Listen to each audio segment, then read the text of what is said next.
ବିବାଦ ଆଉ ମୃତ୍ୟୁ ଯେତେବେଳେ ଆସେ କହିକି ଆସେନି, ବିପଦ ବି ସେମିତି। ଏଟା ଆପଣଙ୍କ ପାଇଁ ବିବାଦ ହେଇପାରେ, ଏଟା ମୋ ପାଇଁ ଗୋଟେ ବିପଦ।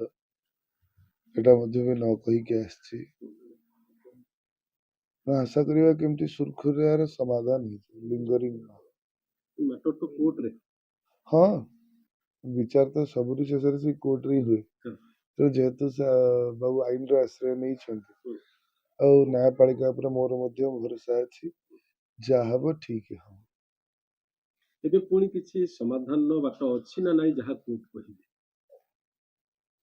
ସମାଧାନର ବାଟ ହଉ କଣ, ଯୋଉଟା ଠିକ ସେଇଟା ହିଁ ବିଚାର ହବ।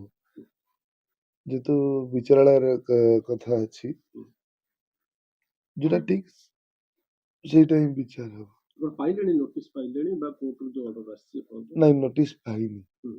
ତାହେଲେ କଣ କରିବେ ପୁଣି? ନୋଟିସ୍ ପାଇବା ଯେ ଅପେକ୍ଷା କରିବା। ମଞ୍ଚରେ ରହିବେ?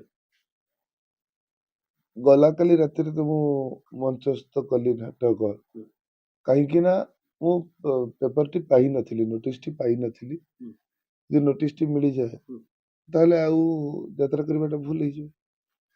ଆପଣ ଆଗରୁ ବି କହିଥିଲେ ଯେ କଣ୍ଟ୍ରାକ୍ଟ ତ ଥିଲା 26ରୁ 30 ପର୍ଯ୍ୟନ୍ତ ସିଂହବାହିନୀ ସହିତ, ପୁଣି ଏମିତି ଗୋଟେ ନୋଟିସ୍। ବହୁତ କଥା ଆଜ୍ଞା ଆ ଭିତରେ ରହିଯାଇଛି। ତେଣୁ ଯାହା ଘଟି ଯାଇଛି, କିଏ କହିଛି, କଣ କହିଛି, ଆଉ ତାକୁ ନ ଧରିକି କେମିତି ଏ ଛୋଟିଆ କଥାର ସମାଧାନଟା ହେଇଗଲେ ବହୁତ ଭଲ ହବ। ସୂର୍ଯ୍ୟ ମନ୍ଦିର ଯୋଉ କହୁଛନ୍ତି ଯେ ଗୋଟେ କଣ୍ଟ୍ରାକ୍ଟ ଥିଲା ବୋଲି, ଆକ୍ଚୁଆଲି କଣ୍ଟ୍ରାକ୍ଟ କଣ ଥିଲା? ମୁଖ୍ୟ କଥା ହଉଛି କଣ ନା, ଆଜି ଯାଏ ବହୁତ କିଛି ମାନେ ପେପର ଆସିକି ସୋସିଆଲ ମିଡିଆରେ ଅଛି, ବିଗତ ଦିନରୁ ନେଇକି ଆଜି ପର୍ଯ୍ୟନ୍ତ ବହୁତ ପେପର ସାର୍ବଜନୀନ ହେଇପାରିଲା, କିନ୍ତୁ ସେ ଏଗ୍ରିମେଣ୍ଟ ପେପରଟି ସାର୍ବଜନୀନ ହେଇପାରିଲାନି। ଯୋଉଟା 2 ବର୍ଷ ପାଇଁ ଚୁକ୍ତି ଥିଲା, ସେଇଟା ସାର୍ବଜନୀନ ହେଇପାରୁନି। ଯଦି ଥିବ ତାହେଲେ ଯଦି ଏତେ ସବୁ ଜିନିଷ ସାର୍ବଜନୀନ ହେଇପାରୁଛି, ଆଉ ସେଥିରେ ଆଉ କଣ ଅଛି? ଟିକେ ବିସ୍ତୃତ ଭାବରେ କହିବେ କି ଏଗ୍ରିମେଣ୍ଟ କଣ ଥିଲା, କେତେ ବର୍ଷ ପାଇଁ ଥିଲା, ଏବଂ ସେ ଚୁକ୍ତି ଠିକରେ ଆପଣ ପାଳନ କରୁଛନ୍ତି ନା ଖିଲାପ ହେଇଗଲା?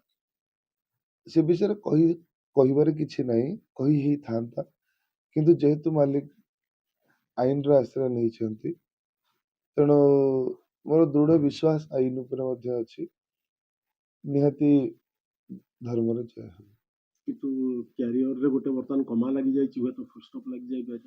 ନା, ମୁଁ ସେମିତି କିଛି ଗୋଟେ ବିଶେଷ ଅପରାଧ କରିନି କି ଯାହା ପାଇଁ ମତେ ମଞ୍ଚଠୁ ଦୂରେଇ ଯିବାକୁ ପଡେ। ଭୁଲ ମଣିଷ କରନ୍ତି, ସମସ୍ତେ ଭୁଲ କରନ୍ତି।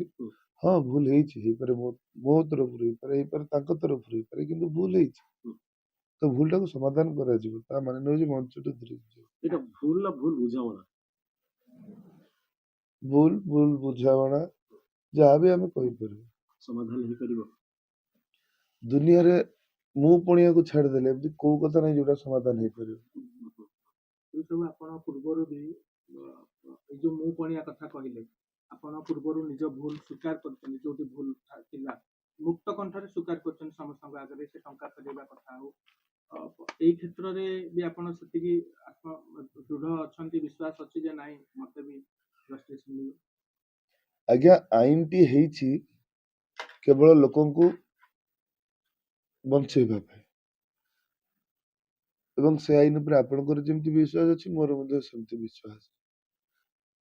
ତେଣୁ ସେ ଅନ୍ଧ ଭାବରେ କିଛି କହିବା ଅପେକ୍ଷା ବରଂ ସେ ଆଇନକୁ ଅପେକ୍ଷା କରିବା, ଆଇନ କୋଉ ରାସ୍ତା ଦେଇକି ଯାଉଛି ସେଇଟା ମୁଁ ଭାବୁଛି ମୋ ମତରେ ଭଲ।